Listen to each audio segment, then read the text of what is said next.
God, I love this podcast.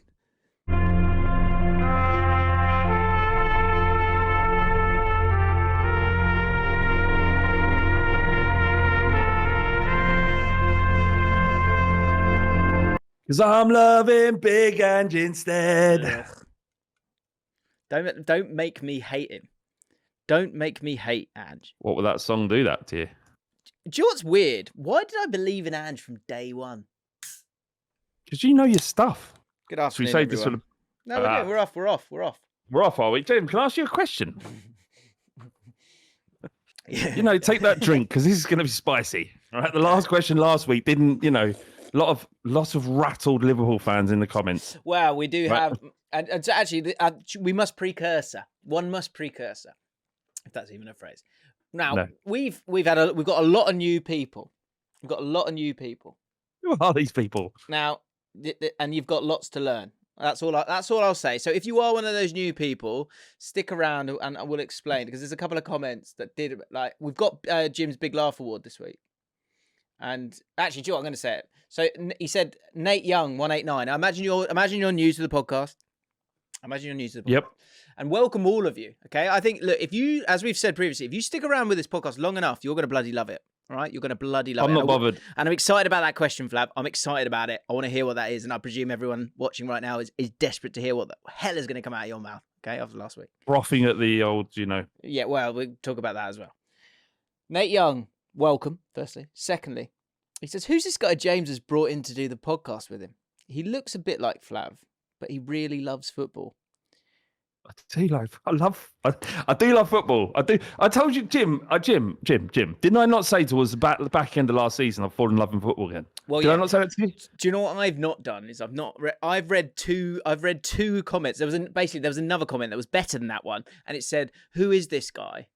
And I was like, "Flav's been around for 5 years now." Right? You took it literally. Yeah, well, no, yeah, but I think I've read two that have kind of said the same thing. But someone else has kind of gone, "Who is this guy?" Now, for all new people, all 17,000 of you that have arrived this month, welcome. Okay. Now, yes, we're going to give the fans an opportunity to have their say on the channel. Yes, we're going to provide tactical insight. Yes, there's going to be terrible puns and jokes. Yes, there'll be self-deprecation. Yes, there'll be calm takes, but there will also be this podcast. And this podcast is somewhat tongue-in-cheek, okay? So if you're not ready for a bit of tongue in your cheek... Well, what did I say that was remotely tongue-in-cheek last week? Well, I don't know. They were just a bit rattled, weren't they? Bless them. No, but this is Liverpool fans. They are rattled. You can't criticise a club remotely without them all losing their minds. Let's come back to that. Okay. I want to hear what your question is. My question is this, Jim. Are Chelsea in disarray? That's the question, Jim. I don't think it's a difficult one. I don't think it's outrageous. And I wonder how many Chelsea fans will lose their mind at the question. Not as many as Liverpool fans. What I will say is something not right. Something ain't right, Flav. Something not right, Jim. Isn't correct currently. Because you look at it and it should be right because what's the rule? Spend all the money, get all the success. That is the rule of football. Ding dong. And yet, something... right. Something ain't right. They've spent a lot of money, and that should bring success. And as I go on to the Premier League injuries website, we don't want anyone to be injured. Hang on, let me just refresh that. There's a couple of players I definitely want to be injured. If you see this little tagline at the top, breaking news, let's read that as it hits us live. Mauricio Pochettino confirms the setback of Carney Chukwuemeka is not as big as he feared. I think weeks rather than months after knee surgery on Monday. Mudryk is also out of the game against Luton. It's not a big issue. Armando Broja is close, but he's still injured. This has worked out really well. Reece James, of course, is injured. Moises Caicedo is ready to start, but Romeo Lavia isn't. Now, if we scroll down a little bit, 1, 2, 3, 4, 5, 6, 7, 8, 9, and Marcus Bettinelli. What a player he is. All out. Right. So £1 here's billion a question. to solve those problems, Jim. Yeah. Do you think they need to invest in a couple more signings? Funny, isn't it? It's a funny old game, isn't it? Funny old game. They might need one or two. They might need one. We need some. The guys need some help. The guys need some help out there.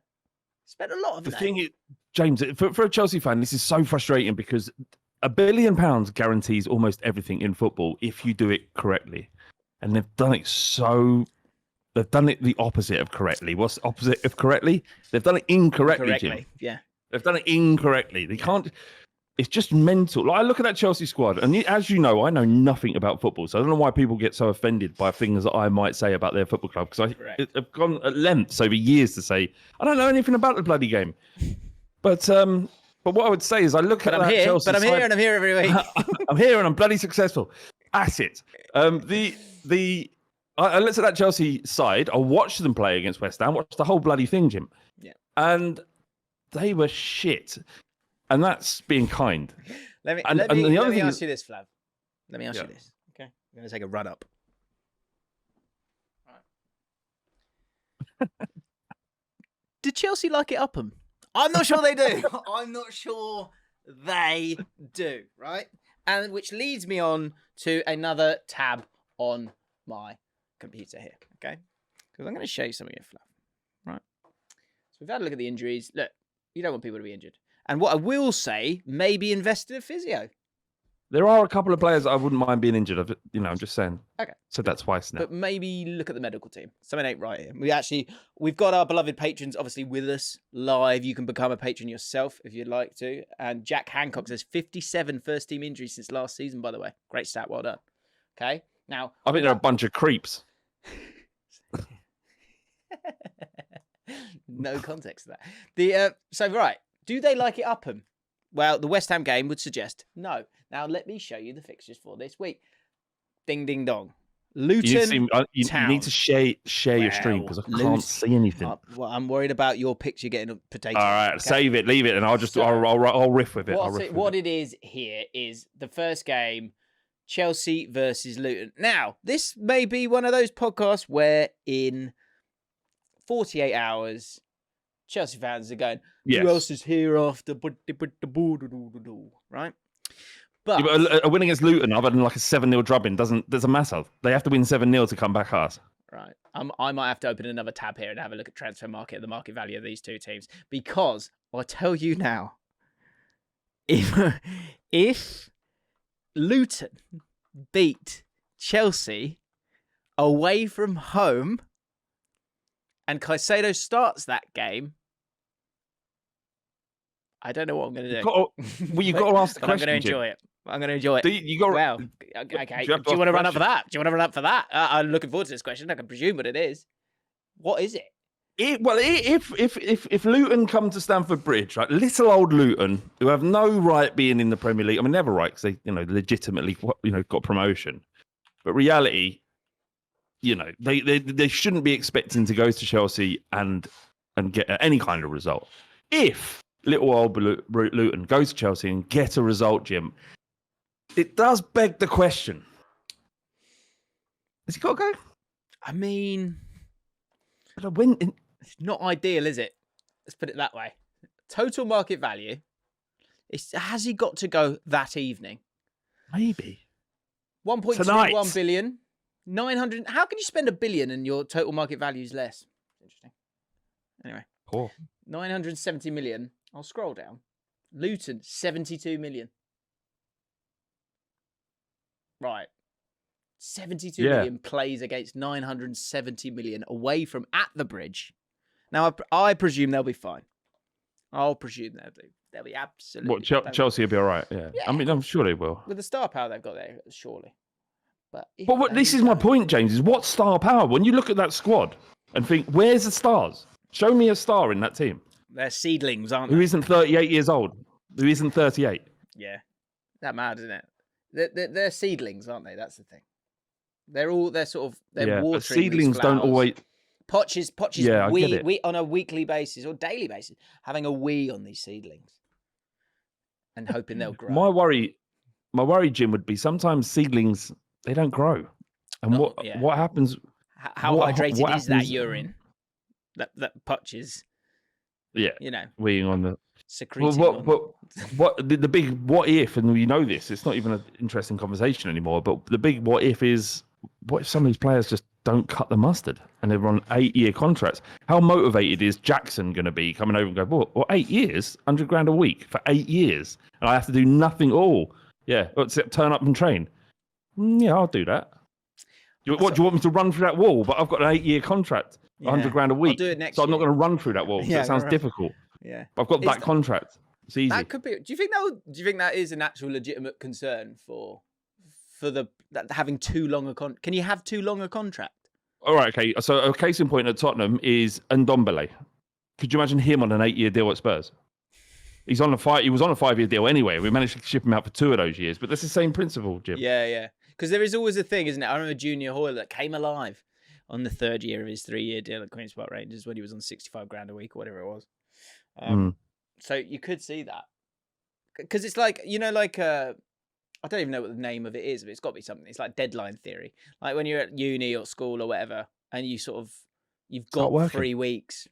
I've got 3 weeks, and then you leave it to the last 12 hours to start. Is that what's going to happen here?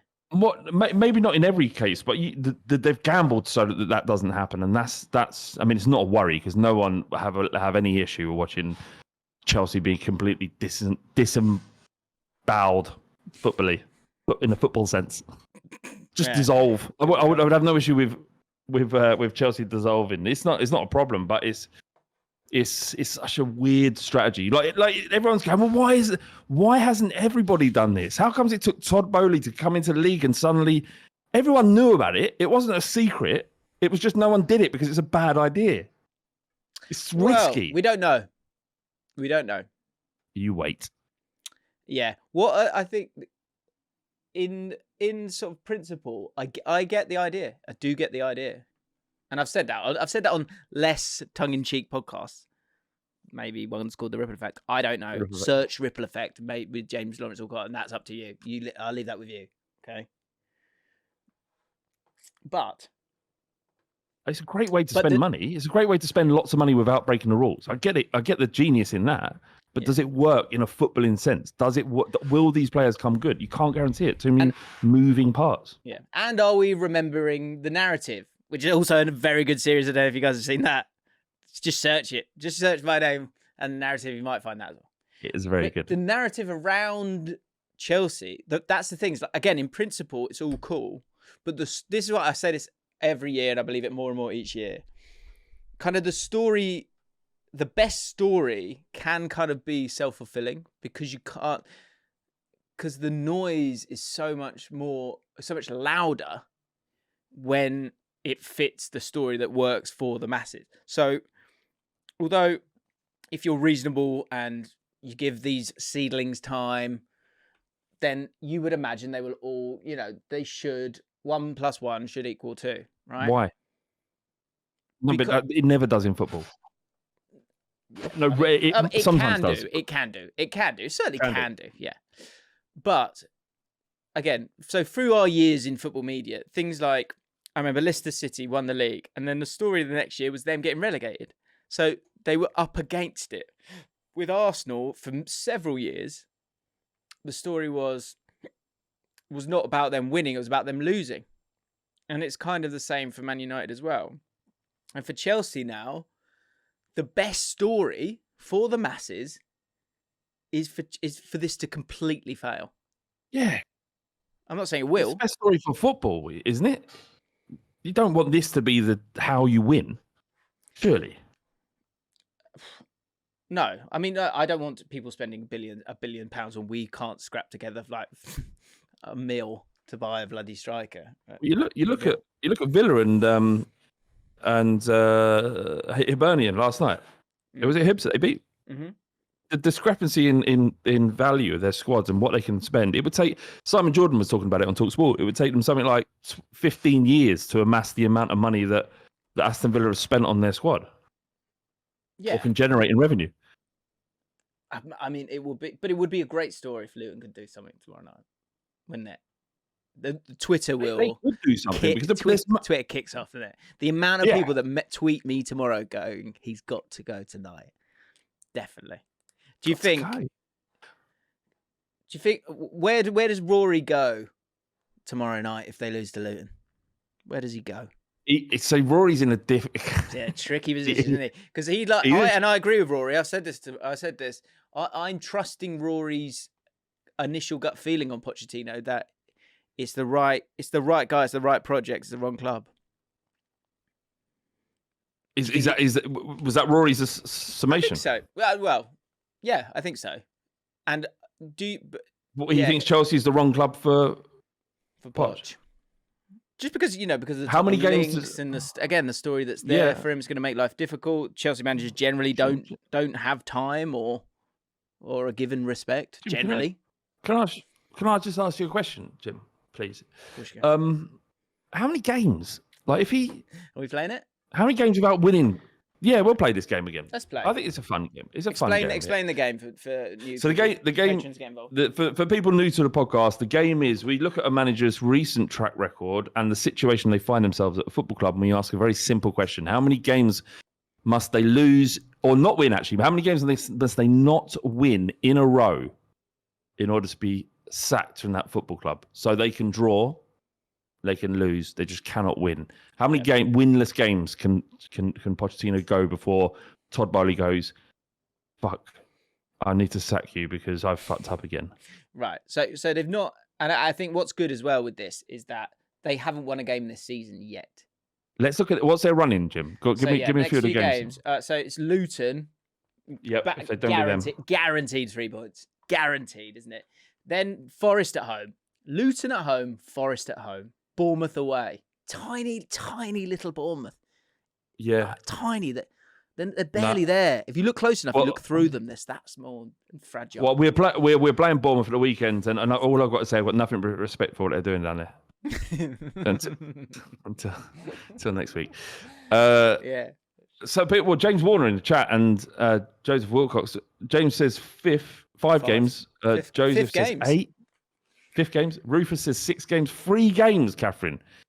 It's not the same. It's not a normal football club. That's what I'm saying. This whole setup they've got there means that the pressure is on Pochettino straight away. Look, what they should do, James, is give him as much time as he needs because he's an elite coach, and they're not going to get anyone who can make this young group of players work like he can. Oh, there's one manager I can think of. Go on. Well, first, what I will say is this, right? If you don't beat Luton and Forest, that's poor, right? If they don't beat them, there's all kinds of trouble there. Bournemouth away is much harder than you think. Aston Villa, as we know, lost 2-0 to them last year. Could easily get pumped them out. Am I right, Catherine? And then you find yourself at a West London derby against Fulham at the Cottage, which, as we all know, is one of the most vociferous of atmospheres out there. And it's getting... It's getting incredibly tetchy by that point. You can't get to October and not have won a game and survive. Can you? No, I don't. Not. They think you can if you're a manager of a club in the bottom half of the league with very little expectations. You can, because if you're playing well, if you can see a vision, you can see they're doing well, like Arsenal did when they were struggling. You could see what they're doing. All right. The truth is. That could be the talk, couldn't it? The truth is that they should be in the top 3, 4 at most in the league by the time they play Chelsea on the 21st of October. Because they should win all of these. 1, 2, 3, 4, 5, 6. They should win the next 6 back to back. Yeah, they get 4 and 2, that's fine, right? Yeah.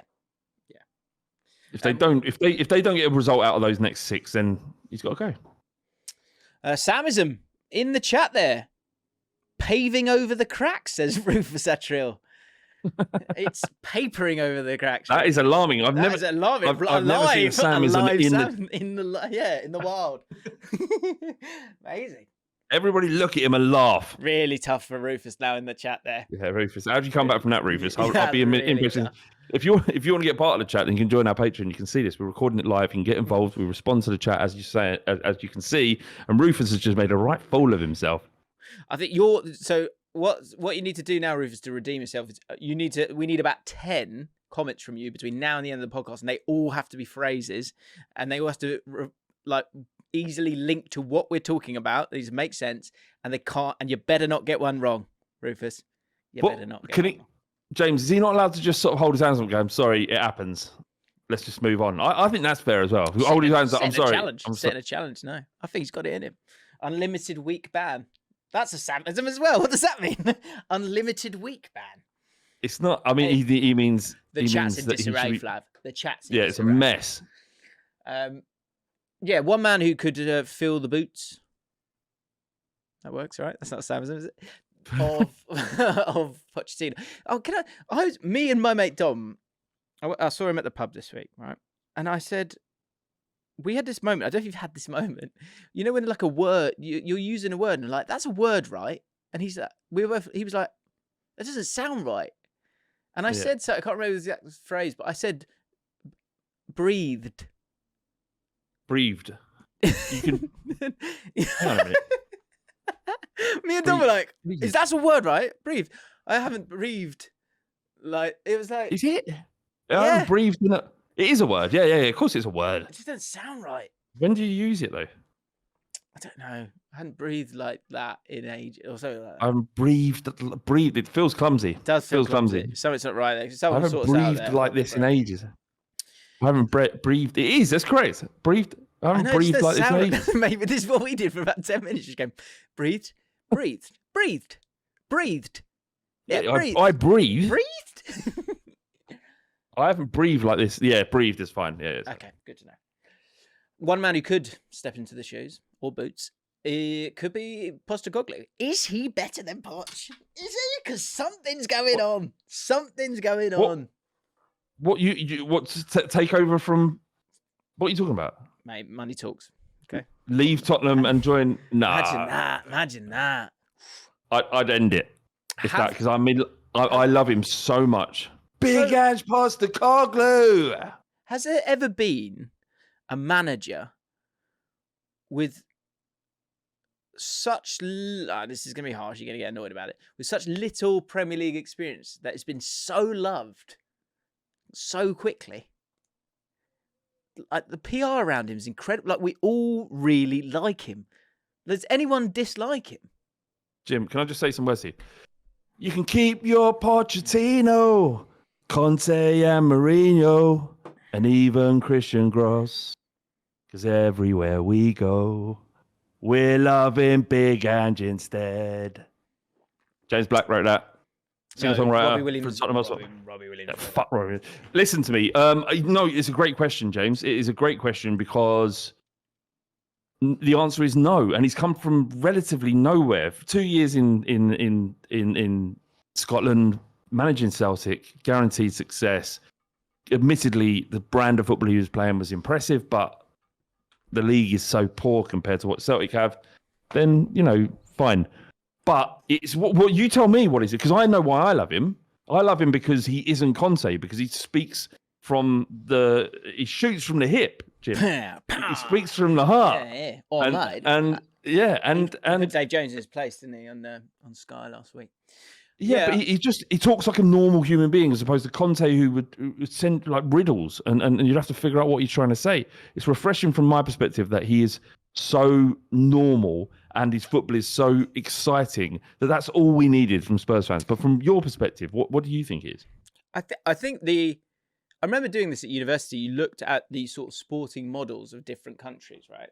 So you had like America, which was like win at all costs, and then in England for a long time, it was about mass participation. It was just about everyone, being healthy. And so with those two, I am going somewhere. With those two, like with win at all costs, you end up like, you don't play Sunday League and things like that. You just, because if you're not amazing, you just stop. And then you end up having an enormous country because everyone's overweight. There's obviously other things that play as well. In England, for a long time, we were rubbish at sport. And the thing that we sort of stepped us up was obviously getting the Olympics, but also looking at Australia and how they did, how they looked towards the Sydney Olympics, but also just generally the outlook of an Australian sports person is very strong. Like, they want to win, they want to play hard, but they want to play fair. And what is this, including the cricket team? Yeah, I mean, Australian wicket keepers aside. I know what you're saying, but you know what I mean, right? And there's a strong positive, enjoyable mentality to Australian sports people and Australian sport, right? Like the sledging and things like Shane Warne, for example. You know, people like that. Like he's got that element about him where you could have a bit of fun. You understand it's a game, but you're going to give absolutely everything at the same time. And if it wants to get a bit nasty, you're good to go as well. And that's what he's got. That's what a great example now. Volkanovski in the UFC as well. He's Australian. Okay. But he's the champion, right? He's the number one in his division in UFC, but he has such a humble way of communicating and talking and he doesn't need to act in a certain way in order to achieve what he's achieved, and people love him because he's a decent human being and conducts himself with respect. Whereas in combat sport and other sports, it's often egos and charisma is a massive part of it. Like look at Conor McGregor. So yeah, I get what you're saying. So it's him just being affable, right? And he's being good at what he does, but also likable and just aligned. I think the alignment, that the fun and positive element of it, so like again, for example, say someone like Ricky Ponting, when he talks about batting, he talks about intent. Like your intent should be to score off every ball. Like you might not be able to do that, but that you should have that positive outlook. Because if you're thinking about just staying in, you're going to get yourself in trouble. And for a long time, Nuno, Conte, Mourinho, it was about staying in. It wasn't about. It wasn't Bazball. It wasn't going for, we're going to go out and win the game. So I think that's really important in terms of the style of play. But then I think it's absolutely crucial that he's not been there and won it, because he's brave enough to go. He's brave enough and old enough to like have the wisdom to go, we're going over there. Come with me and we're going to do it this way. But he's not. Like we've said before, like Conte and Mourinho were like, come on, hurry up. Whereas Postecoglou's walking with you. And I think that's a huge thing. That is, again, all those bits together are really enjoyable. I think that's why, like you went like this, but like people liked Arsenal last year because they were it was fresh and it was like they're youthful and like that, they're giving it a go kind of thing. And obviously the expectations have changed for Arsenal now. But for Tottenham this year, because it was so bad. Now it's like, I know, again, it leads into your thing of like, being fun and it being patronizing. But I think a lot of neutral fans like are rooting not just for Tottenham this year a little bit, but just want to watch them play, right? Just want to watch them play. Yeah. No, you're right. There is an interesting parallel between Bazball and Ange Ball in that it is just all out. It's not all out attack. It's deliberate attack.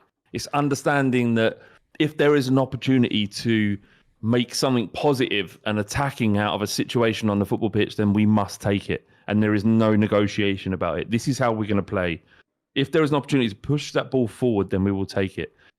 And I think, Joe, part of the reason you were talking about, the reason why people have fallen in love with him so quickly is because of where we come from. Like the journey to the point of us appointing a manager who is unproven in world football. Sorry, European football. So he's proven in world football because of what he did elsewhere in Japan and in Australia as well. But he's in a situation where he's got the benefit of the doubt because what went before was so turgid. Yeah. So it's a perfect appointment, and he would never have been appointed if it wasn't if Conte hadn't imploded the way he had. He was like literally, in terms of Spurs fans, and myself included, probably 6th or 7th in our first choice. We wanted Nagelsmann, desperate for Nagelsmann. I think the mood around the football club would have been very different if we had Nagelsmann now than someone like Postecoglou. And we may not achieve anything this season. I don't know what achievement is. When I say that, people are going, we're not going to win a trophy. Right, fine, we won't win a trophy. But I'll tell you what, it'd be much more fun getting to 6th or 7th place with Postecoglou than it was on Conte. And our expectation under Conte was to win trophies. He's a born winner. We've got to win. We'll sacrifice everything it means to follow your football club in terms of enjoyment, actually getting some sweet relief from the banality of life through your football team. We will abandon all of that in the hope that one day he might lift an FA Cup with us. Now it's like, I can't wait for the weekend to forget about everything that had gone before because I'm just going to watch Postecoglou play his team in the way it should be played. And have a go. And that is everything right now to me and all Spurs fans. Intent. That's it. Yeah. That's it. Like, it does matter how your team plays. Massively. And I only know that now. Matter. Even like, but you need to, and there's different ways of playing. Like, so QPR lost to Ipswich, but we've tweaked it a little bit where it wasn't as attritional and just hitting the corners. It was like one touch, like 1996 football. And it was like, we were about 40 minutes in. I turned to my dad, I was like, I'm okay with this. Like, I could see they're working their nuts off. I can see they're concentrating. I can see they're trying to get the ball forward, and they're trying, like the intent is correct. Half of what you need. That's 80% of what you need. Yeah. As a fan. But I also think you've got some real. Basuma is a gem, and he was utterly wasted last year. And I think sometimes you need. It's difficult because you look, say like Maddison. There's been a lot of reports about how bad his injury is, and if it were to be really bad, that is a huge loss. But at the same time, you have to have your main men in a team, I think.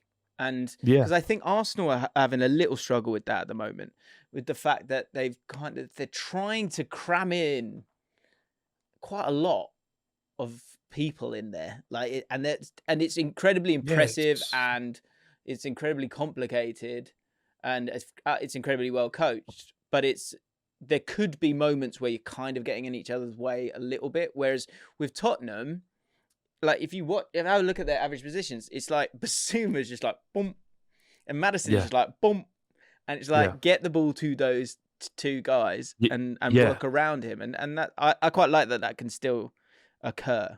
But obviously Basuma is Basuma is a microcosm of what was wrong with Conte.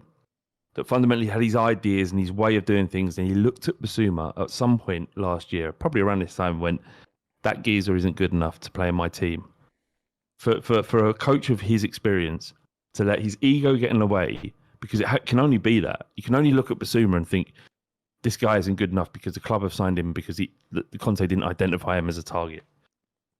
The Basuma is, and I've said this, I've said it on the club, I've said it on Twitter, and I'm holding back on how much I think he can achieve.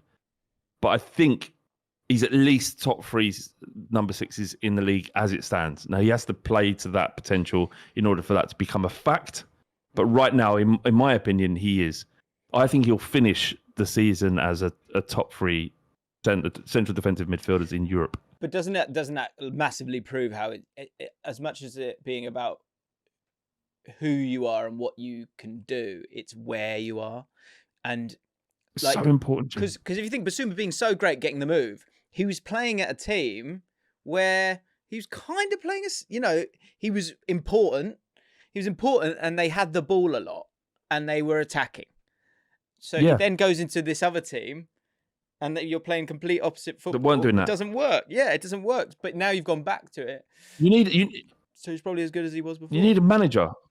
You need a manager, and you need a system, and you need the players around you that support your playing style to really achieve in the Premier League, because they're all good footballers. But you need all of those different ingredients. And that's why I think I do worry. Sorry, quickly. I do worry for Chelsea, is because you need all of these ingredients. You need the right manager, the right system. You can't just throw players at a club and hope it sticks. So I think there's throw more players at a club and hopes it sticks. That's not even a Samism. That's just a bastardization of the English language. Throw players at a team and hope they stick. That's throw shit at throw mud at. Anyway, it doesn't matter. But that's what I'm saying. That's what I worry. So Basuma is, he's elite. He's elite. Yeah, we joke. That's why I just think there's always so many forces. That's why this podcast survives. That's why all podcasts survive. So you have in game week 2, there is stuff to discuss, because there's stuff in the ether that kind of plays a part with it. Because again, Poch with that squad should work, should get moving. But injuries, I think there's one big thing, and there's a lot of injuries knocking about at the moment. But injuries get forgotten because of the results. I think we need to keep them up. Remember that a lot of the time, because obviously we're joking about Chelsea, but it doesn't matter if you spend £1 billion. If you've got 9 of them out, then you haven't got your best players, so you're kind of in trouble there. Yeah, but what do you want? You want us to be leveled and balanced and about it? No, just get them while they're down, kick them in the face. Mike Viola says, "Are they actually better without Kane?" It's a conversation that would take an hour to properly unpick. Oh God, no. The only way I can answer this. The only way I can answer this is I'm happy that the Kane situation is resolved and that we can move on. Are we better without him? Of course not. He's the best, in my opinion, the best number 9 in the world. Any team would want him in there. But if you're asking if this is a team that plays as as a unit and that they all work to achieve a singular goal, and if it means that system is replacing what Kane provided, then so what? Just get on with it. Honestly, I'm done. I'm absolutely done. And it's not even coming from a place of frustration. I could not care less about Harry Kane at all. You've moved on. I've moved on massively. Only forwards, Flav. Do you know what's interesting as well is that, like, say we talk in a week again in a couple of days' time, Chelsea might have beaten Luton 6-0 and you've lost 4-0 to Bournemouth. But I think in a week's time, that's what's interesting here is that on the face of it, if it was Conte and you'd drawn 1, lost 1, 1-1, the way you feel with Postecoglou having drawn 1, lost 1, 1-1, it will be different, won't it? Well, we prepared ourselves for the fact that we know that the first 6 months, even the first season, is going to be rocky. And when I say we've prepared ourselves, I hope lots of Spurs fans have prepared themselves. I have, and I've been listening to what other people have said about Postecoglou going into the first 6 years of his tenureship, 6 months of his tenureship, is that you are going to get opened up, you are going to get exposed. This high line will get punished, and certainly in the Premier League, it's never been tested. His tactics have never been tested at this level. But he's never had this player base ever at the quality of that level either. Yeah. Imagine if he had. Imagine if, as fans, we were like, well, he's only 3 years into this 6-year project. We're gonna get cut apart. Jim, last night. We say last night. Sometimes not 3 years in, then you got to go. All right, it's not working.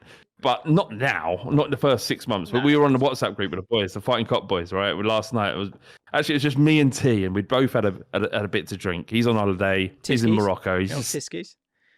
No, not that was. No, I haven't drunk Tisky in years. But the point is, he was in Morocco, and despite being on holiday with his family, and me being on the sofa watching whatever we were watching, we were just talking about. But what if? And this is the great thing that all fans can share. The what if. Couldn't it? But you know they can play. No. I know they can play. But I know they can play. Seen it with my own eyes. That's you guys won't know about that, but so me and my mate Dom used to talk. We loved that lyric from which one is Brilliant. it? Which one is it? It's Three Lions, isn't it? No, Three Lions. Yeah. I think that's such a great line of pure hope and excitement of like no one's giving us a chance. That is Tottenham right now. That is that sentence. It's like no one's giving us a chance. But I know they can play. There's something fucking there, man. James, and we've talked about this, but that line encapsulates what it means to be hopeful about what your team can do. I know they can play. Yeah. I know on their day they can beat anyone. And that's the great thing about being on the crest, a bit of a crest of a wave in terms of that excitement. It's the best place to be. Yeah, it's great. It's the best place to be. And that's what I'm saying. Do you remember I put a warning out to Arsenal fans last season? This could be the best it's going to ever be for you in this cycle. Yeah. This could be it. So enjoy it. Yeah. Don't expect too much. Enjoy it. Yeah. And the problem is that now they're obviously, naturally, they've spent all that money, 600 million, bought in Rice. Great signing. Now they'd be going, well, we should be winning the league. And then suddenly that's the new bar. Yeah. Whereas where Spurs fans is, we've gone through all this 3 years of nonsense and terrible football to the point where we are now, which is just enjoying it. Yeah. Anyway, should we move on? He's excited. Buzzing, Jim. See, buzzing. So, Jim Big Laugh Award again for newbies. We're actually on a 491 when it comes to the patrons, by the way. Be really good to get back to that special number of 500, which brings back so many lovely memories of our times, our times down at Fleet. I've had this. I had this during the during the 24-hour challenge where we were driving different places. We were actually at Fleet Services, and I didn't realise. And I went, "Have we just left Fleet Services?" And they know what you're talking about? No, and they were like, "Yeah, why?" And I went, "No reason." Nothing. I worry sometimes because I'm at Fleet Services. I'd say at least 3 or 4 times a month. Ooh, I'm at Fleet Services. Yeah, well, no, but this is the thing is, I wonder, like, I'm walking around and thinking, what if I spot or I get spotted by a fellow slug? And they go, right, well, we are here and you have to talk to this up. It's like when you first start dating a lady, a woman, and she you talk it up about how good you are in the sack when the reality is that you're probably half as good as you're saying. And now I'm at Fleet Services and someone's come up to me and went, well, we're here now, so are we doing it or not? For those of you who are new to the podcast, you may want to go back. A lot of people seem to do this. They go through all the podcasts because half of it will be football chat that you've just enjoyed, and then or not, and then the rest will be what you're about to listen to, which is a lot of madness. This is the essence of the podcast. This is why we exist. Right? This is where the beauty is. It's where the magic happens. So if this is the first time, just stick with us. Stick with us. And one story that occurred last year, one thing that occurred last year was that we were like, if we can get to 500 patrons, we'll all just have a group blowjob off or nosh off in Fleet Services. So let's get back up there. It's not a joke. It's not. It's not. Listen to me. Look at me. Look, if you're new here, that isn't a joke. That's not a joke. It's on. It's on. 9 away. We're 9 away. But I know they can blow. Do you like them? Do you like them? Yes or no? If the answer is no, then right, maybe you don't become a patron. We have got Nosh chat this week as well. Okay, we'll save it for that then. If you like Noshes, become a patron. But I know they can Nosh. Okay. The Jim Big Laugh Award. All right. Yeah. McSlash. So McSlash is one of our main men. Or women we know. Have I met McSlash? I have met McSlash. McSlash He's been around for a while. He was in the he was at the live show. And he said this. So we spoke about last week about I was on Saturday Social and lost to Harry Pinero in this sort of quiz thing, and I was very tired and had this panic moment where they asked, what's the animal on Newcastle's badge? I thought seahorse, which was the correct answer, but I panicked and I was like, don't say seahorse, you're on national television or whatever it is. And panicked, and I thought of Coventry's badge and said elephant, and that will haunt me till my dying day. No, but that seahorse chat has been is dominated this week for me because I didn't know. It blew my mind. It was a seahorse, and I've had so many interesting conversations this week. We've got another badge that might. I wonder. I'm intrigued to see if it will blow your mind or not. I'm not sure it will, but it could do. Anyway, badge chat, says McSlash. He said, could have been worse, Jim. You could have thought of the Roma badge instead of Coventry's and just shouted wolf tits on national telly. Imagine if I'd done that. I'd love that. I love that. I was tripping. I easily could have. Wolf tits. Is it wolf tits, Smithy? Wolf tits? No, it's not. So that was good. That made me laugh. And again, if you're new, if you make me laugh in the comments, if I laugh out loud, and actually I was very nervous because I was playing football this morning and I was on my way back and I got the computer up, and I typed. I was sort of taking the comments and putting them in, and I write a little headline normally. And I wrote Nosh chat in capital letters. And I thought, please, can no one just look at my screen here? Right. Anyway, M.T9642. I don't think you understand how loud I play this pod in my car. I love the fact that he puts it as loud as possible. You don't need to because it's just a conversation. Yeah. On my early morning commute to work, everybody driving even remotely near me, they hear those magnificent horns. I don't look around and see the other people staring back at my car. I just don't care. I'm happy just knowing that I'm sharing to everybody else at the red lights a small bit of Jaffin to start their day. I would love to see someone film that, the blaring of the horns of the intro. I would love to see that. If you send us some videos of how loudly you can play Jaffin in the wild. In the wild, that'd be wherever great. you are, just play Jaffin at full blast and then send us the videos. Just see what kind of reaction there is. Okay. And again, to newbies, if you are aren't a patron, you're a dry slug. If you are a patron, you're a moist slug. Yeah, what one's better? Hope that makes sense. Top comments. I thought it was interesting. Peter Winfield, 6980, says gravitas all come. I think we were talking about Ange last week. Gravitas all comes from name and nationality. Thomas Frank has no excitement about him. If Arteta was Scottish, he would have lost his job when Arsenal were in the pits. A class manager, but just doesn't pop. Do you think nationality matters with this? I was at dinner with someone who's 6'4" yesterday, and I was chatting to him about your aesthetic and how that affects how you are as a person. Because often you'll find quite quiet, tall men. And he actually explained, this is quite interesting, right? So I was saying, in a club, I was like, do people sort of come after you specifically, like, because you're bigger? And he was like, yeah. And he doesn't want confrontation. And I asked him, why don't you want confrontation?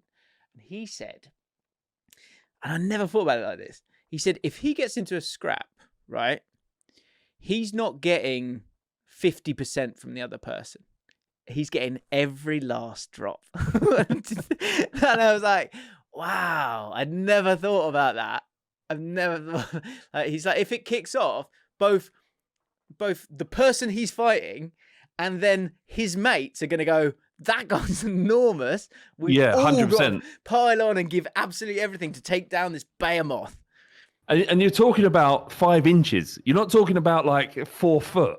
It's not like wingspan. He's not a giant haystacks, is he? Yeah, of course. What I'm saying is that 5 inches of height and a bit of width isn't worth 700% of aggression that you're facing from this pack of men. Exactly. And yeah, because my this person's a friend of my wife, and she used to be really lippy at clubs if he was behind her. And you can imagine he was going, "What are you doing?" Yeah. and she's going, "Actually, we were dancing here. We were dancing here first. I don't even see my friend there. We were dancing here first. So fuck off." Yeah. Thinking she's like, fine, please don't get me into this. Sort it. Anyway, I thought that was interesting. Nationality. Is there a nationality? Because that's probably a problem that Ange initially had, and I think we've spoken a bit about this before. Yeah. It's tough for the Americans, isn't it? American managers, it's tough. Yeah. Yeah, I would say that the Americans, Australians would be in the same boat. Maybe less so to some degree because there's no previous. I think the Aussies are a bit more British, aren't they? I mean, they would hate the fact that you've said that, but I get where you're coming from for sure. Mindset-wise. Well, it's similar. Like, yeah, maybe, yeah, and I guess without going into sort of global history of the British Empire, then yeah, there's more in common, I guess, with Australians than Americans. Fuck, where were we going? That's threw me completely. Let's move on. The Sylvie Ray. I thought this was interesting. It's not really a top comment. I was just like, Anyway, 3 minutes in, and I already hate listening to fans that support clubs that have won nothing. They have no idea what winning the Club World Cup means when you've done it. Clueless.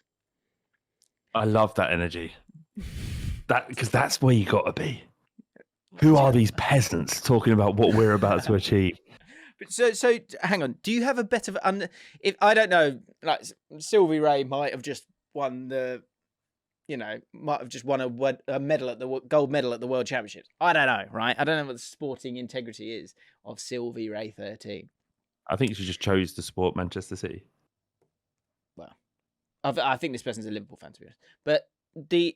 But if you've never played sport to any kind of level at all and won nothing playing yourself, yet you've supported a team your whole life and are used to experiencing the win, obviously, through that as a fan, do you have a better understanding of what a winning mentality is than someone who's done well in sport? Do you know what I mean? Yeah, because you're saying that the successes of this club that I've chosen to support define me and my personality and how good I am as a human being. If this isn't tongue-in-cheek and you genuinely believe it, then you're a fucking idiot. Yeah, that's where I stand as well. The good final word, though, and a good way of putting it, that they have no idea what winning the Club World Cup means. You didn't win it. You didn't win it. Okay, you watched a team win it. But let's unpick that for 30 seconds, Jim. What does it actually mean? Like, winning the World Club Championships means nothing to anybody in Great Britain. No one. Unless you're in it, no one gives a shit. James, tell me when is the final? And you're someone who is constantly thinking about football. When's the final of the World Club Championships? When is it? Where's it played? January. Who's involved? Is it sometime in January? Is it? Who cares? James, no one gives a shit. Did you say something about the Club World Cup last week then? Yeah, I said this. Basically, I'm repeating what I said now. Oh, right. What, that no one gives a shit about it? I can't remember why I was talking about it. It just I went off on one. Oh, so it was a Man City fan. Apologies. Right. That's my guess. Yeah, and look, as a Man City fan, and it's not your fault, but all your opinions are almost baseless and worthless to listen to because of the success of your football club. It's not your fault. You didn't do anything to deserve this, but because of the success of your football club, your opinion mean nothing. I kind of know what you mean. Yeah, because the reverse is that you're saying that everything good about you is because of the success of your football club. Actually, I'm not. Yeah, but no, it depends on the take. It depends on the take. And for me, I'm not interested in what they have to say. I'm not interested. You interested in what Boovie has to say? I ain't. Sometimes. No. Told him that. Did you? Did you? I don't get what you think. Right. I don't care what you think about Spurs. So last week, Thomas Martin said, "Hear me out." Sorry. So last week, Thomas Martin, we were like, we wanted to hear him sing, right? And so he came into Discord, but his note was so high, he then had to do a low note. Yeah. To sort of make up for it. Now, Tom then messaged me, and I will have to share my because I want you to hear this. He messaged me with the note he was going for. So it'll work if we play it through WhatsApp? No, through the stream. Got it on the stream here in front of you now. Okay? No, it doesn't matter. Go on. Yeah. All right. Anyway, so here we go. Hi, Jim. Just listen back to the singing and sorry it cut off. This is what I was trying to do. Ready? Yeah.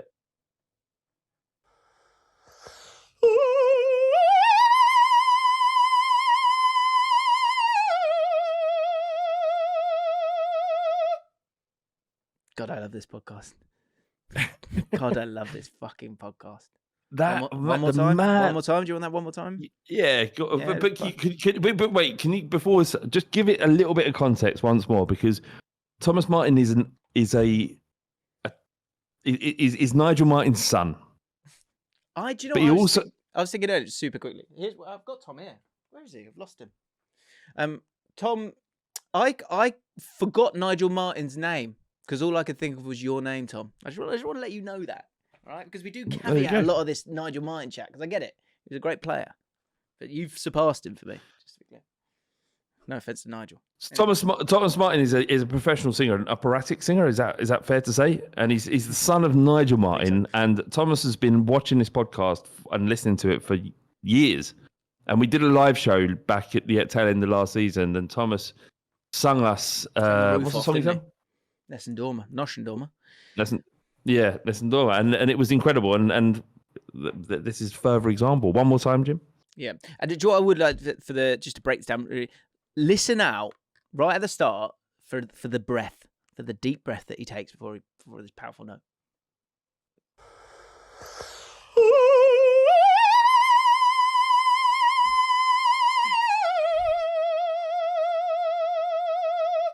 And what, mate? How the fuck can you sing that high? That is insane. He's a talented man. So, coming back to the pod, someone said, Joe Dewberry said, Thomas Martin, hear me out. You redo your intro trumpets with his vocals over the top. Give him a chance. Now, I don't know how this happens, and I don't want to do it. But I don't know if someone could put that with something else, or maybe do we need to have a new intro? I know the intro is iconic. I'm just putting it out there, but I might have a solution to this. That we use the music Thomas sings around the music somehow, and I send it to my brother, who's like a fucking sound engineer, and we create a new intro with Thomas's lyrics. My only concern is we've had the intro for a long time. People love it. And we've just been saying that someone's been blaring it out. So, do you know what I mean? It's the same intro.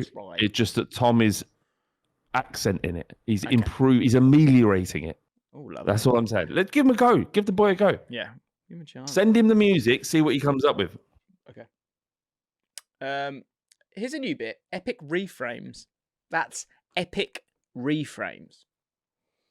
So I like the idea of someone reframing an argument, because Luis Ramirez said, let's be honest, Liverpool are dead. They've tried to sign Bellingham, Caicedo and Lavia, end up with a 30-year-old from a relegation side in Germany. Those are the facts. Those are the facts. That was a strong sentence. Okay, it's a bold take. Leon Thomas' reply went, so we're just ignoring McAllister and Szoboszlai, are we? So I just like he's reframed that. He's put them to the side. But I wonder, in terms of stuff that's happened in football over the years, there's got to be some epic reframing that could be done. Okay, so a bit of homework for the comments. Do you understand? And I like that. I really like it. It's very good. It's like shifting the narrative. It's moving the goalposts back in your favour, and it's really good. And it's the staple of internet arguments. Yeah. If you're good at that, you're going to win more than you lose. Yeah. But can I ask? Is the signing of McAllister and would you rather have Caicedo than them two? Was it Szoboszlai? Was his name? Szoboszlai, I think. Szoboszlai. Anyway, would you rather them two or Caicedo? Great question. And how are Liverpool fans spinning Endo? Are they spinning that? Endo's... Because you just got this 30-year-old Japanese centre defensive midfielder from... international. He's a Japanese international. He's captain, I think. I would say that... So you're spinning him by saying there's no one right in the market, and he's... Well, no, there was two players in the market that they wanted to buy. Oh, yeah. So we're just ignoring Caicedo and Lavia, are we? Yeah, you're right. And actually, there are other options as well. Are there? Have you done a video about it? The Ripple Effect is out now, and we speak about we make Liverpool title challenges for less than the price of Moise Caicedo. I'm fascinated. I know, but I don't want to. I'm your audience right now. I don't want to have to go for the rigmarole and effort of listening to the entirety of the Ripple Effect, but I do want to know the answer to that question. Well, then go and listen to the podcast.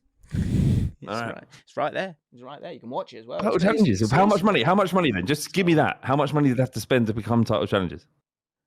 Less than 115. Of that, less than 115. I also thought of a player that used to play for your lot that would be perfect for Liverpool. In the shower, it came to me in the shower. A player that used to play for Spurs would be perfect for Liverpool.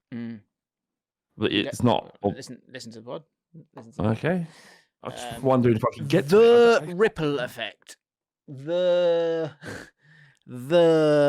Sorry, it's not like you've not had success everywhere you've gone. You need to keep pushing the Ripple Effect as well. Yeah. The Ripple Effect. James. Second podcast out actually today as well, so you can enjoy this and then hear more of my voice on the Ripple Effect, where we discuss the ultimate Ripple Effect 11 of Liverpool, and we discuss Kenny Dalglish's bunda. Jim, do you ever get, just quickly, I know this is a bit mailbag, this question, but do you ever get worried that people become sick of your voice? Because I do all the time, and I don't listen back to my own podcast because I'm scared that I get irritated by myself, right? I don't want to listen back to my own podcast. So what I do is to do everything, put it all out there. Every invitation I get, I'll do, and just hope that it isn't true, and it's just my own insecurities, and hope that it doesn't happen. I massively. That's a huge concern of mine. Like Fridays, right? On Fridays, this podcast comes out, the Ripple Effect comes out, and if I do ESPN on a Thursday, 4 episodes of that comes out. Then, if you're on Saturday Social, that's there. Yeah, exactly. But then you think about, say, like everyone, like Goldbridge. You could listen to Goldbridge all day, every day, couldn't you? If you wanted to, right? Yeah, if you wanted to. Yeah. Okay. Well, yeah. So don't give up on me, baby. Another new bit. Jack the Lad said, "Nah, Jack." No, this is kind of it. Nah, James. Who's this guy? He's new. Jack's new. Jack's new. Jack the Lad. He's called himself Jack the Lad 38. What is he saying? I hope you're not a 38-year-old Jack the Lad. I really hope that's not the case. You're the 38. You're not even the lad. You're the 38th lad. On YouTube. Anyway, he said, "Now, James, who's this guy? Does not know ball.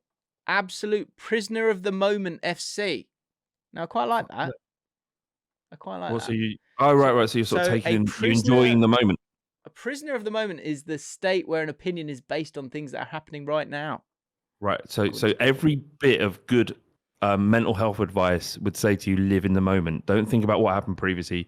Don't think about what might happen in advance. Just live in the now, and you'll end up happier than Jack the Lad, who is clearly living in the past about whatever his club's done. Fair? Yeah, it's a sort of negative spin on being present. Also, I absolutely do not value the person who uses the term nose ball. If you're using ball and you can't be asked to say the word foot, then there's literally nothing you can say that will have any impact on me at all. But you crack on, Jack the Lad, because I don't know ball. Let him cook.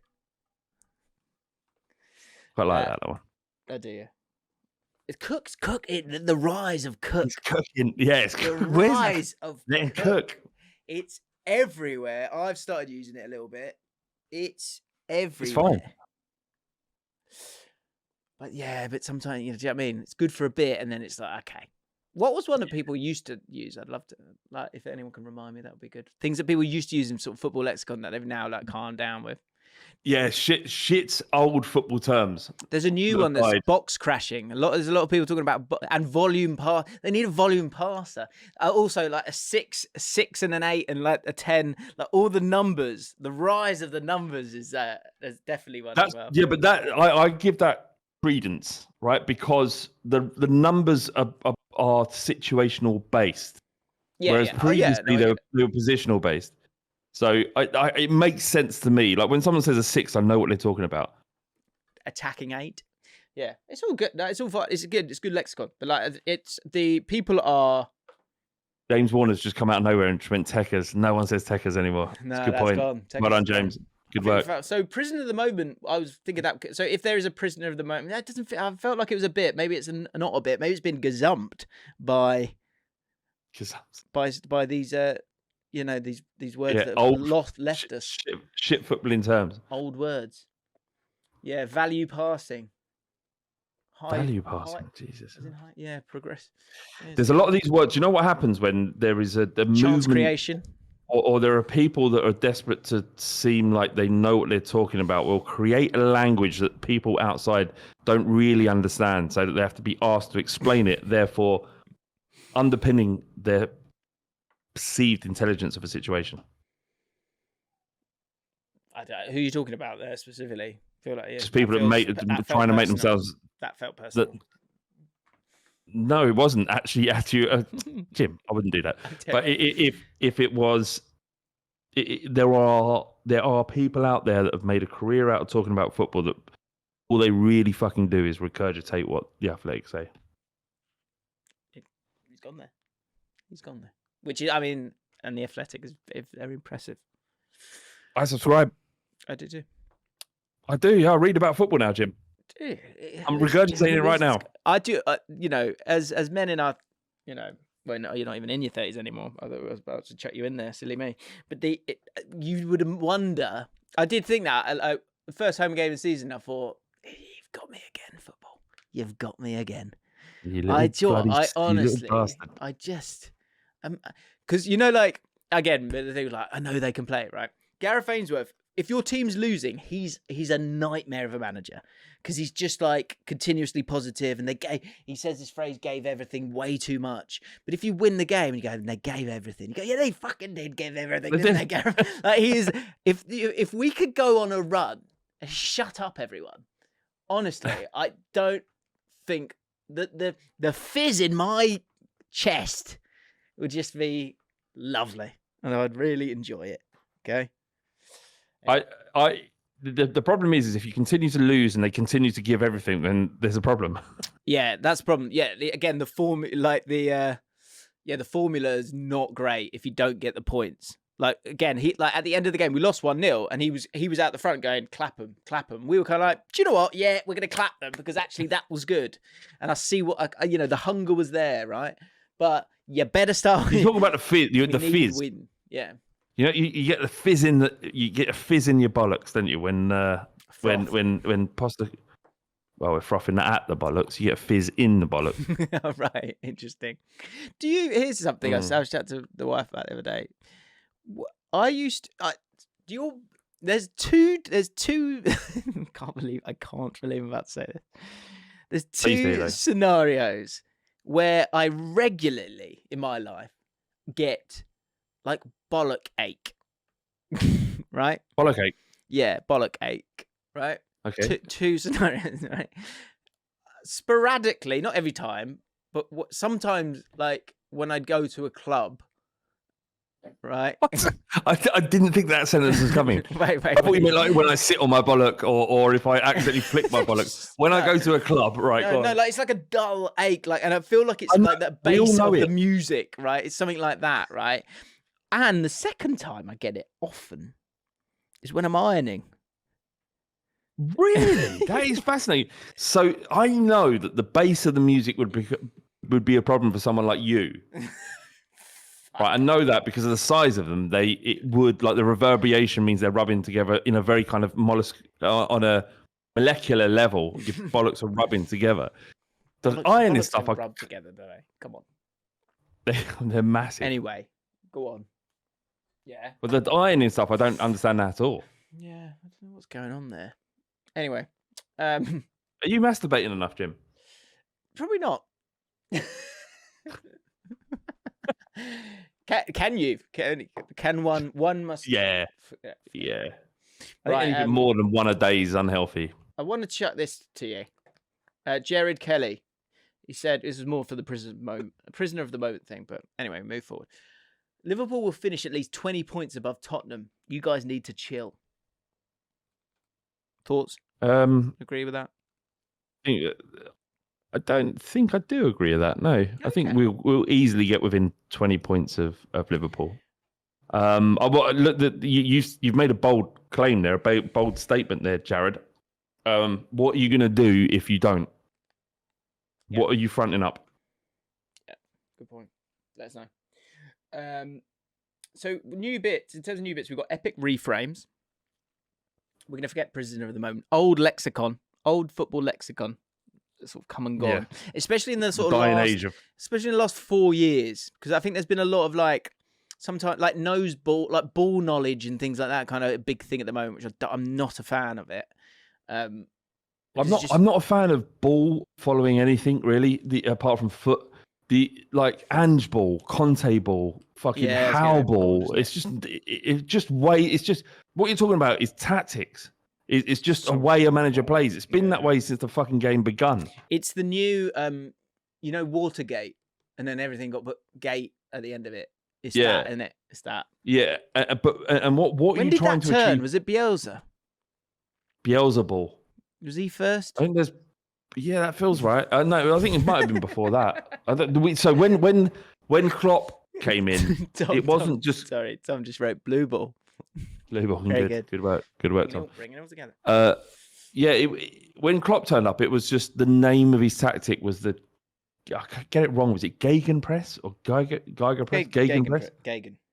Right, Gegenpress. So it was a name of a specific way of playing football or a specific element to the way he plays football. Now it's just like it would be Klopp ball because, I understand what you mean by Klopp ball. You don't. You're just Liverpool playing football in the way they do. Like Ange ball. Again, like I get it, and I understand why people say it, isn't it? If we're honest, and it's all Pep ball's Cruyff ball. Hold on a second, Jimbo.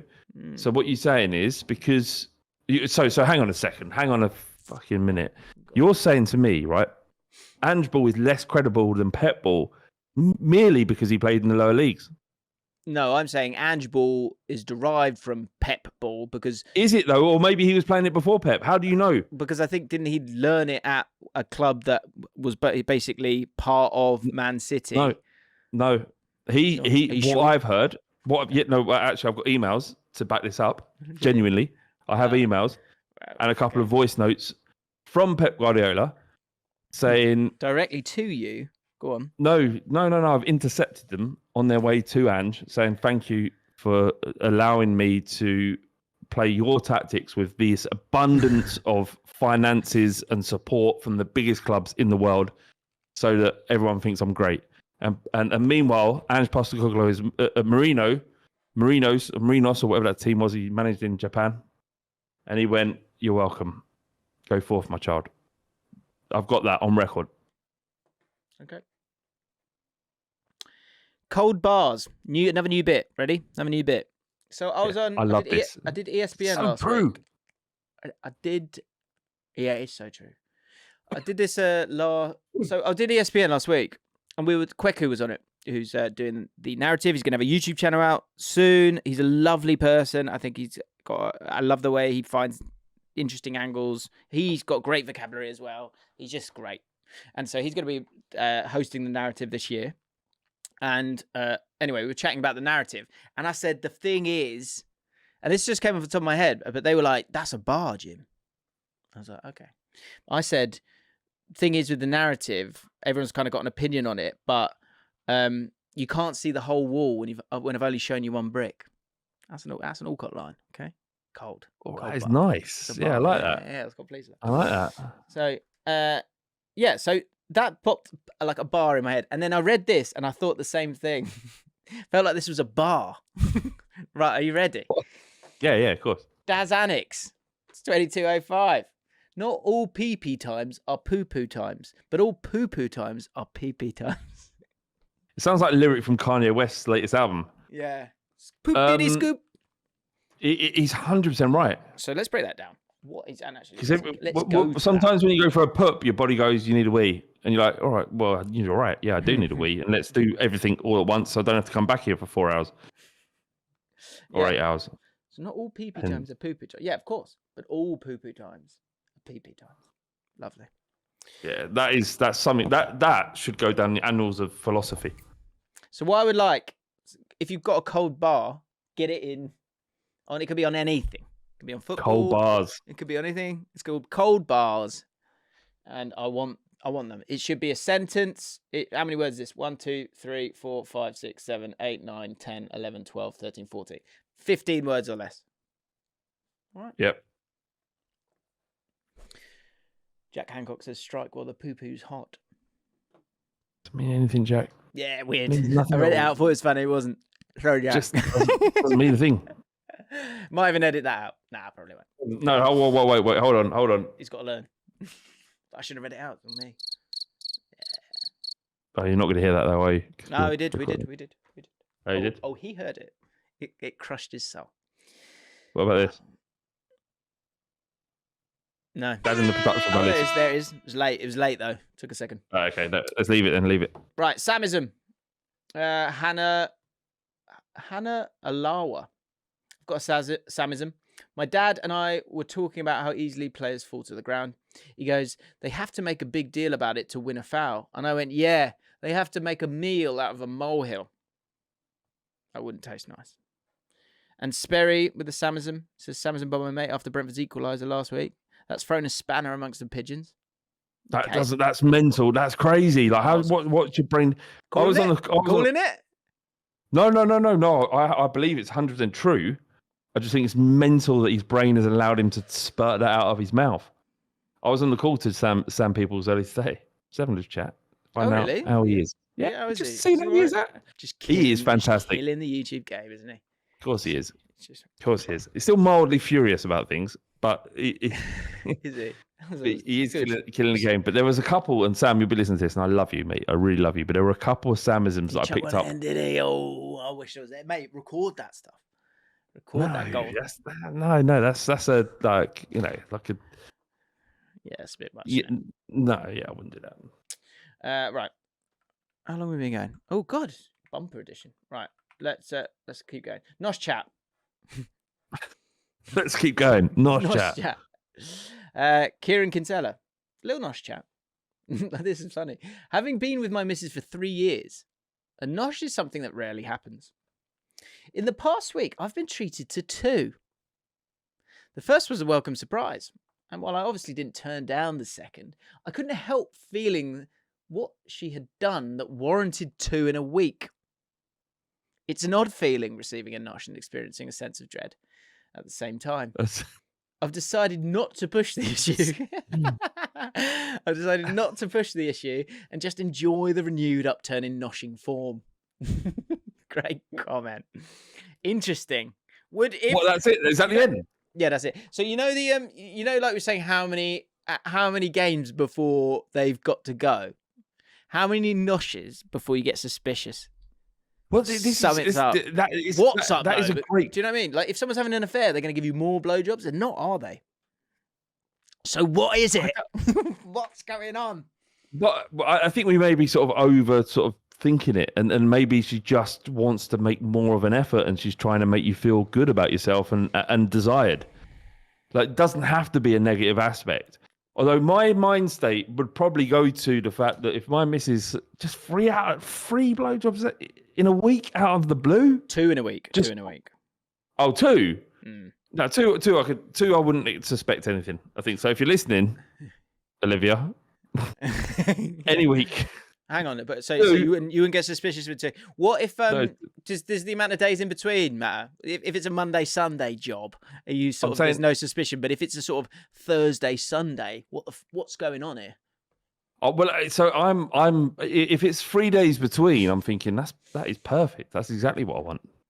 If it's Saturday Sunday, like, that's a bit too much. Like, the second one wasn't necessary.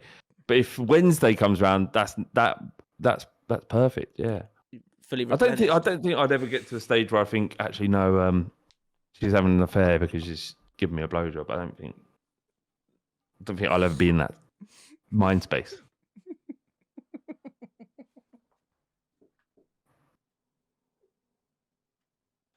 Can you read that out?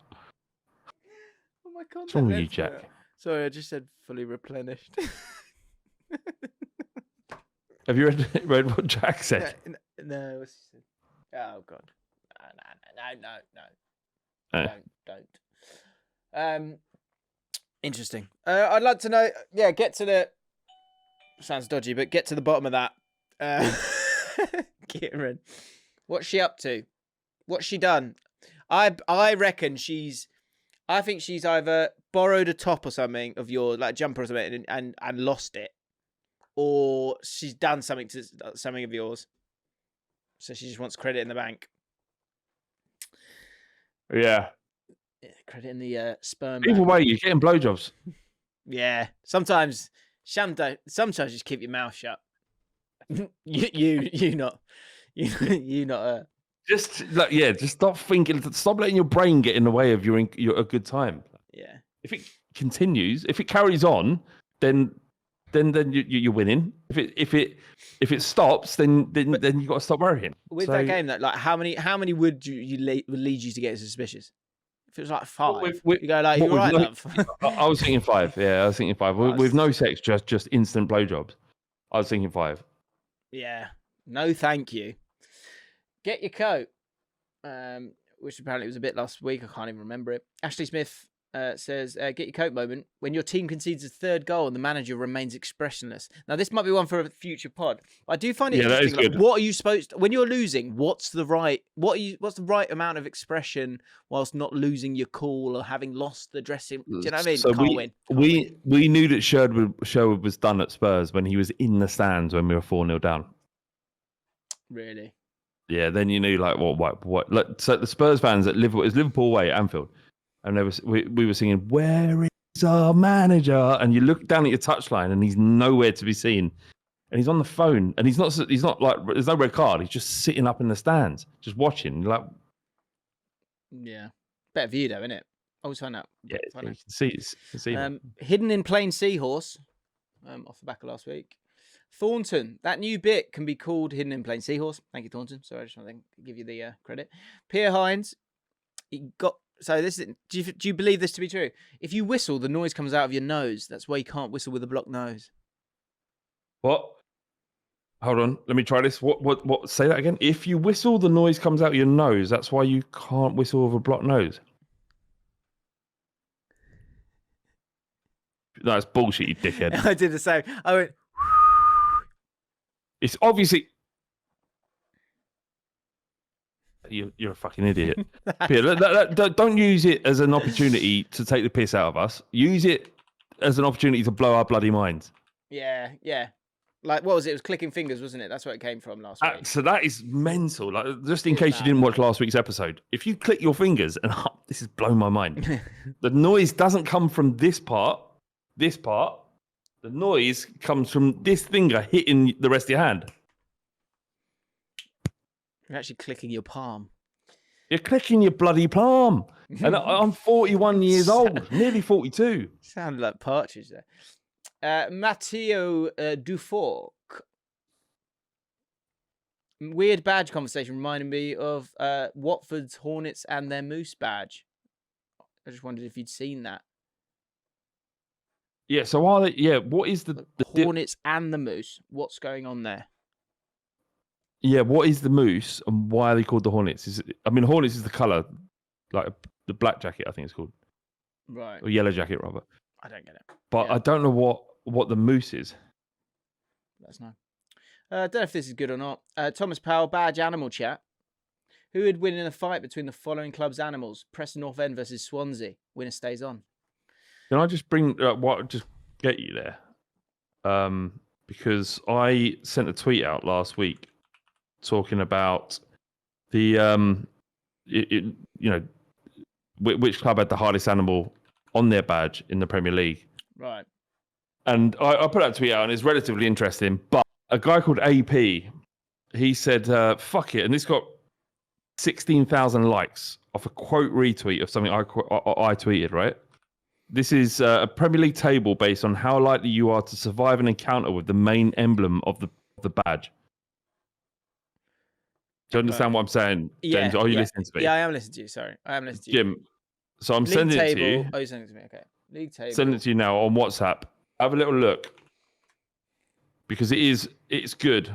In the meantime, the Swan of Swansea City up against Preston North End's, what is that? Lamb, I guess. Swan versus a lamb. Who wins that?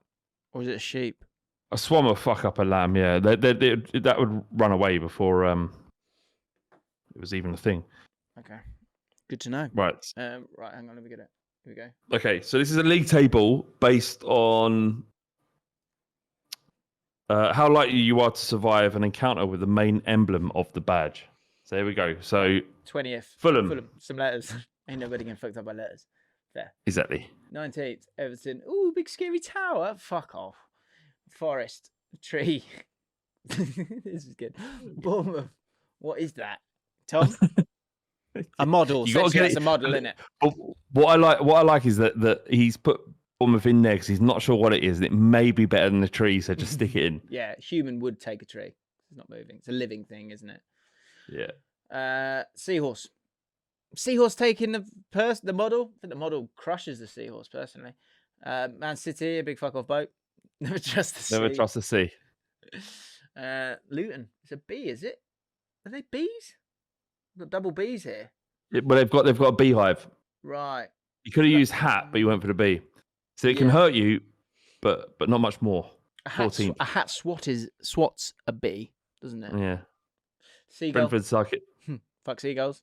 Steady on. Spurs Cockerell in 11th place. Mid-table mediocrity. The old eagle. This is good. Great mythical bird. Could be dangerous. It looks dangerous. Look at it. Liverpool. Yeah, I guess so. It's not a real thing though. I don't know. Whatever. 8th, West Ham Hammer. Yeah. Got one there. Burnley the Lion. Look at that. But it's a type of lion. Look at this goofy ass lion. Yeah. I'm not scared of it. Wolves, dangerous fuckers. Yep. Chelsea with Lion. Sure. Aston Villa Lion. Too many lions. Yeah, the blade. Yeah, but it says this is what you call a lion, but the blade is a sword, so that's going to fuck up everything, right? Yeah. Or you think. Arsenal, literally a gun. Yeah. And then Manchester United. Top spot. Satan. It's literally Satan. He's going to fuck you up. Great work. 16,000 likes out of that, Fred got. Rightly so. He put the work in. He got the rewards. Congratulations. Let's finish off with... First of all, we'll just very quickly. Luke... So Luke stepped into the Discord server last week and felt the wrath of us. Got a 1-week ban, and he took it. He said, as the podcast intruder, I'd like to formally apologise and confirm a self-imposed ban is in full effect. Can only move forwards. Striker replied, to be fair, mate, I don't know why they weren't in a private call, since they could have made a private one with direct messages outside the server, or at least have secured a secured locked channel within the voice channel list. How about you fucking get a life? Look at me. How about are you looking? Get a fucking life. What is wrong with you? You fucking arsehole. Oh, we could have done that. Should we have done that? Like we're not fucking busy. Dickhead. Yeah. At least have a secured locked voice channel. 1-week ban for you. At least a 1-week ban, like at least. This messed me up, man. So someone else needs to hear it. Pierre Hines, do you have any intrusive thoughts that make you squirm? I have one, and it's kind of similar to this. He said, whenever I see nail clippers, I think of cutting my teeth with them and tense every muscle in my body. I have the same with forks. Sometimes when forks is in the wrong, like them getting caught in your teeth and then, intrusive thoughts. Could be a bit. Let us know. Yeah, like ramming forks into my gums. Yeah, that happens a lot. Okay. So here we go. Last few. Child power moves. Sludge puppy. Good name. Apparently on my 5th or 6th birthday, a waitress came over to our table and asked us if we wanted dessert, which we did. Anyway, I ordered some ice cream, and the waitress kindly says, "Oh, isn't he cute?" Me asserting dominance, whipping out my power move, retorted, "Never mind, isn't he cute? Where's my ice cream? Chop, chop." I didn't get my ice cream in the end. Shame. Backfired, didn't it? And George, child power move, my mate Ben in primary school, I think year 1, once went to the toilet, did a poo, and walked calmly back into the classroom to fetch the teaching assistant so she could wipe him. Power move or out of order? Year 1, I'll let it go. It's not a good... I'd be concerned. So it's a strike one, let's say. That's amazing. And time to leave. So, actually, do you want to say your goodbyes, Flav, before I read this out? And then we'll say goodbye. Okay. Yeah. Goodbye, everyone. Thank you very much for joining the Jaffin podcast once again. And patrons, I love you all. Become a patron. Become a moist slug. Don't be dry. Don't be dry. Don't be dry. Don't be dry. Right. The moment when you got to go. Luke Newman. The moment I knew it was time to leave my job working as a team leader in a children's summer camp is when I was tasked with the role of fishing a 4-year-old's shit from a swimming pool. All right. There I was with 2 of those blue shoe covers over my hands, forcing myself underwater like the world's shittest scuba diver, attempting to clasp this unproportionately large log. At the point I grab it, it quickly becomes clear this wasn't as solid a dump as I'd first thought. This is disgusting. And I was forced to rapidly scramble away as the pieces split and began to float back towards my unguarded face. I quit before the end of that day. Never again. Only forwards. See you next week. Yeah.